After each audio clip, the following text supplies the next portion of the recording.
Ayun, so alright guys, it's March 30. So isang araw na lang magsasama-rize ulit tayo na income starting ng March up to the end of March.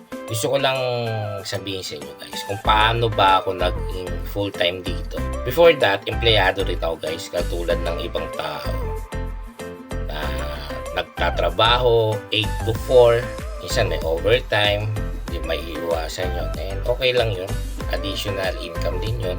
And syempre hindi mo hawak ang oras mo pag empleyado ka.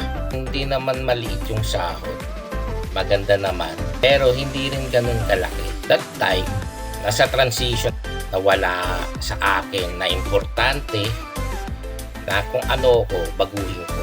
Kahit naman ako very stable that time, I need to change. I need something better. I need to improve life. Hindi lang sa akin, kasama din yung family ko doon. So may mga anak ako.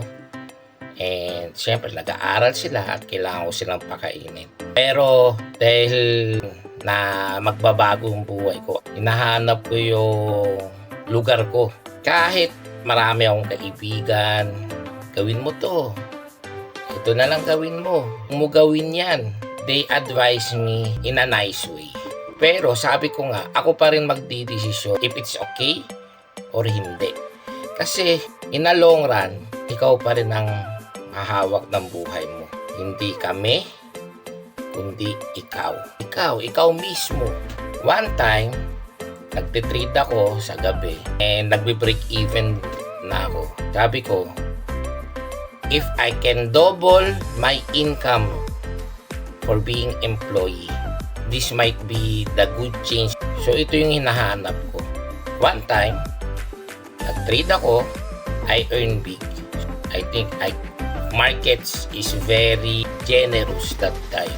Pero mo, isang araw ko, nakuha ko na yung salary ko ng isang buwan.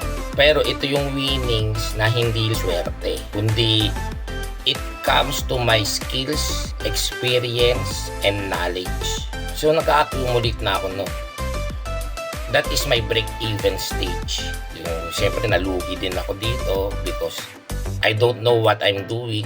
Wala akong kausap, walang tumutulong sa akin that time. So ginawa ko, nag-trade ako. Kala ko YouTube Academy okay na, hindi pala. Ang hirap nung sitwasyon ko noon na nasa dark path pa ako. Nauubos yung savings ko and ilbis na ibigay ko na lang sa family ko, napunta pa dun. So those times na nasasabi ko, nagsusugal ako. I'm not earning a business. I'm not profiting on a business. Nadoble ko. Ngayon, nandun na ako sa stage na paano ba ako aalis ng opisina. So, 3 buwan na nadodoble ko na yung sahod ko. 3 buwan. Is not less than, pero more than na nadodoble ko. Sabi ko nga, minimum ko dito is 80. So, kung nagagawa ko yun, sabi ko, hindi pa ako pagod. Hindi pa ako umaalis ng bahay. Less gastos, nandito lang ako sa bahay. Katulong, bahay, service, natin sundo ko pa yung mga anak ko, yung asawa ko sa trabaho. I can do whatever I want. So, nagtatrabaho lang ako every morning and evening. Ganun. Kasi day to swing trader ako eh. Hindi naman ako scalper. But I'm practicing my scalping. Hindi ko alam kasi napakabait nung boss ko na religious na tao. Talagang mapapalapit ka sa Diyos. Kahit nandun ka lang sa office, God-fearing yung mga tao. Siyempre, kasama naman sa negosyo yung may nagagalit because hindi naman perfecto ang isang environment. So, meron talaga dyan may nagkakamali. Pero ang maganda naman doon is tulungan talaga. Pero yun nga, kasama nga yun sa pagiging empleyado, yung stress. Even though dito sa industry na to, sa trading, nakaka-stress din. Pero sabi ko nga, you can control. Pagkatapos nito, na-enter mo na yung trades mo, so be it. Tapos na yung stress mo. May i-stress ka lang pag nagbabasa ka lang ng chat. Or kung nai-stop loss ka lang. Pero anyway guys, kasama naman yung sa tinuturo namin sa primers, how to handle the emotions. So napaka-importante yan. So walang tatalo sa Pilipinas, pero kasi sa gulo ng Pilipinas, parang yung kinabukasan, yung future ng mga anak mo iniisip mo.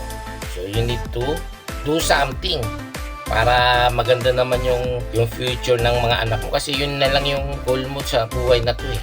Help them to be a proper person, to have a better life. Help them to be God-fearing, and of course to pakikipagkapwa-tao. Yun ang napaka-importante. Pag sobra-sobra ka naman, you can help. Ganun naman talaga ang buhay. Like me, I'm not giving money but I'm giving the skills. Ito yung pinaka-importante na hindi na mawawala sa inyo yun. So, kung ma-acquire nyo yun guys, maski maubusan kayo ng pera, kaya nyo mag-produce ng maraming pera because you have the skills. Ang maganda pa dito, nakaupo ka lang. And while trading, pwede ka nang gawin mo na yun. Maghugas ka ng plato, ng labag-laba ka. Even though di ko ginagawa yun guys, because we have someone to do that. Nag-help tayo. Pero, pwede natin gawin. Maganda pa dito, you can help others. Ikaw yung nandito sa level na nakakatulong ka. Tandaan, mas maganda ang tumutulong kaysa yung tinutulungan. Mas binibless yun. So anyway guys, punta ako ng Canada, then bumalik ako dito. In-apply ko ulit yung family ko because ang higpit talaga ng immigration.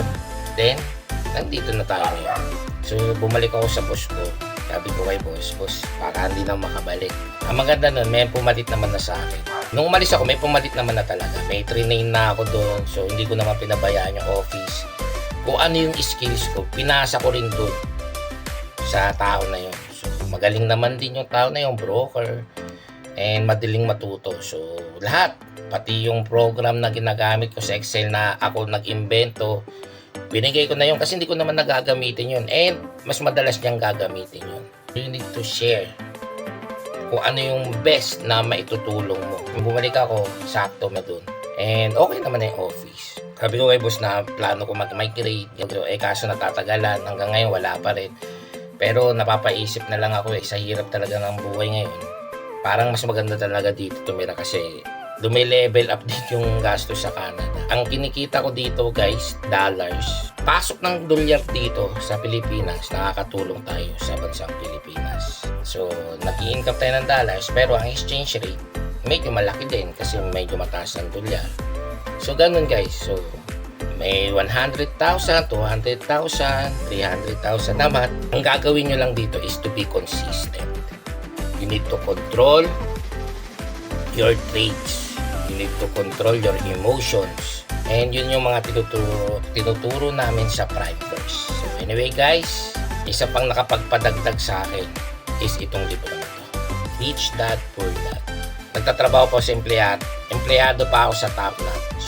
Bumili ako nito. Ito nagpabago sa akin kung bakit ako nagpo-full time. Bakit ako nakapag-isip na umalis sa pagiging empleyado. Itong libro na to. Sabi dito sa libro na to, let the money work for you. Yun yung sabi ng libro na to. May dalawa siyang tatay. Hindi ibig sabihin ng dalawang tatay niya, yung isa doon mahirap. Yung isang tatay doon, empleyado din sa gobyerno. And yung isang tatay dito, negosyante. Natuto siya sa dalawang tatay na yun kung paano mabuhay, kung paano lumago, at paano maging mas malaki yung mag-improve pa yung buhay niya, mas lumaki yung kita niya, yung income. Pero mo guys, simula nung natutunan niya yun, passive income na lang ang pumapasok sa kanya. He do the talks and let the money works. This is the book. Rich Dad, Poor Dad by Robert Kiyosaki. Yan, napakagandang libro nito. Ngayon ang tanong, paano yun? Paano magtatrabaho yung pera ko kung hindi ako gagalaw? That's right. And in trading, ang pera ang gumagalaw dito. So you need to invest, let the money grow there. Ganun ang trading. So kung marami nagtatanong dito, kung paano ba yung trading, let the money grows. Lumago, palaguin mo yung isang kung binhi lang yan. Hayaan mo magkaroon ng dahon, maging plants, and maging puno na siya at magprutas. Pabayaan mo. It's either kung ano pang klaseng gawin mo dito, maraming way. May bilisan, medyo isang araw, isang linggo, isang buwan, isang taon. Let your money grow in your investment. Wala kang gagawin kundi palaguin lang yun. So yun yung tinuturo namin kung paano. How to earn big. Kung malugi ka naman, how to lose small. Pero anyway guys, sana maka-join kayo sa amin. And actually, nagtitrade tayo ngayon. Ayan. So, katatapos ko lang, meron na akong 5 trades. 3 open trades and 2 pending order. So, okay na yan. Let the money grow. So, sabi ko nga it takes time to earn money here in trading. Hindi tayo nagmamadali dito. Paano pala kumita ng malaki dito? You need to be consistent. You need to be have the knowledge. You need to have the experience. Paano ka magkaka-experience kung di mo sisimulan? So, you need to start now. Kung gusto mo talaga to, I'm very happy to welcome you all. Because here in our community, hindi kami isnabero. So, kami palagi namamansin. You have concern, talk to us. You have questions, talk to us. And if you're ready to do this, tuturuan ko na kayo on the spot. So, we Zoom meeting or messenger for initial knowledge, then so on and so forth. Meron tayong Prime First para panoodin mo yung mga videos. Kung nalilito ka doon, hanapin mo yung mga topic na nalilito ko and we can do one-on-one coaching. And giving the knowledge to you guys and share the blessing. God will bless me. Pero anyway guys, kung gusto nyo talaga ito matutunan, itong skills na to ang maibibigay ko sa inyo. And I'm going to make promise dito, umpisa pa lang. If you're going to start now and don't stop learning, kung anong meron akong nangyayari sa buhay ko, mangyayari din sa inyo. Earning 100k a month or more. Hanggang dito na lang ang video na to. Alright.